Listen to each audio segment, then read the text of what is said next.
So I'm super happy to be joined by Daniel Immerwahr. Daniel is a professor of history at Northwestern and author of one of my favorite books of all time, which you should absolutely read, called How to Hide an Empire. It's a book about basically the history of America's kind of undeclared empire in a lot of places that you may not, if you're just some random American living in the continental United States, think about. But the histories are really fascinating, and the writing is just incredibly engaging. It doesn't read at all like an academic book, so you really should read it if you haven't. And I thought Daniel would be the perfect person to talk to because he's written about how Americans tend to not admit to having an empire, and yet we seem now to have a president who really just basks in the crudest form of imperialism possible, like just send in the Marines and take all the money and the gold and the resources and incorporate it in the United States. So I wanted to just ask you, Daniel, like, how do you make sense as a historian of what the way Trump is talking about Greenland, Panama, Canada, Gaza? Like, how do you make sense of it? Yeah, there's two possibilities that loom in my mind, Mhm. and they point in slightly different directions. One is this is a highly successful trolling operation, uh, right? And Trump knows how to do that. So there are some things that are not just speculative, but are happening right now. Trump's rejection of environmental constraints, Elon Musk's takeover on behalf of the executive branch of parts of the government, uh, and the headlines are all full of some comments Trump has made about Gaza. Distraction. Yeah, or maybe not even fully a calculated distraction in Trump's mind, but just kind of the flood the zone strategy that has tended to work for Trump pretty well. It works for the base because he says something transgressive, and that's part of the appeal. It works against domestic opponents because then they are scattered and spend a lot of time having conversations like the one we're going to have. And then it kind of puts foreign leaders on alert that he might do something drastic, so he needs to be treated with caution. Um, so if you take that view, if you think that this is trolling, then you can kind of see it as a form of political Tourette's that works by saying the thing that you're not supposed to say. So yeah, I have that reaction too. Like, we're just talking about seizing territories again. Right.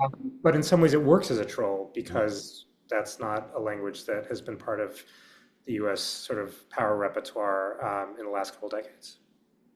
Right. So that's the first option. Were you suggesting there was a second? So Yeah, what's the second the option second? is the more appealing option.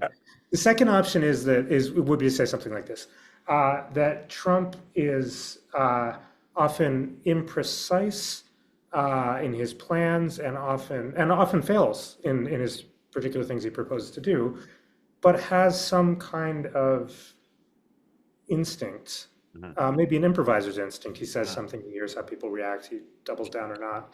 But he has some instinct about political possibilities and can sometimes sense things that have been off the table Mhm. for past politicians, um, but that might be on the table now or might be viable now. And if you're a theory two kind of person, then you might be noticing that this does seem to be an age when the rules, sometimes called the liberal world order, international order, are fraying. And if you look at what Russia's doing, it does seem like a time when annexation is absolutely on the table. Mhm. And you can see Russia, China, the United States, potentially Israel, depending on how you read it, Mhm. as part of a new as all exploring new sets of ways to resolve international conflicts. And so Trump is sensing that, and he's kind of speculating about different ways this might go for the United States.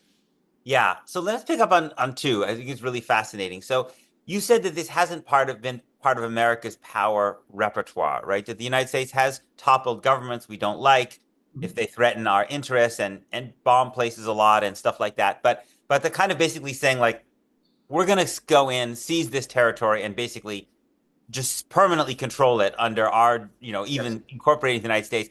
But help us understand, first of all, why did that go out of style, Yeah. right? And then talk a little more about what could potentially be happening in the world that mean that it's coming back. Yeah. So first of all, there's a little bit of a caveat. It is true that since 1945, the United States has only very rarely sought to resolve international issues with talk of annexation as opposed to occupation. So the permanent claiming of new territory. Um, that doesn't mean it The hasn't had. occupation is the temporary. Yeah, occupation is temporary. Yeah, that doesn't mean it hasn't had new overseas colonies.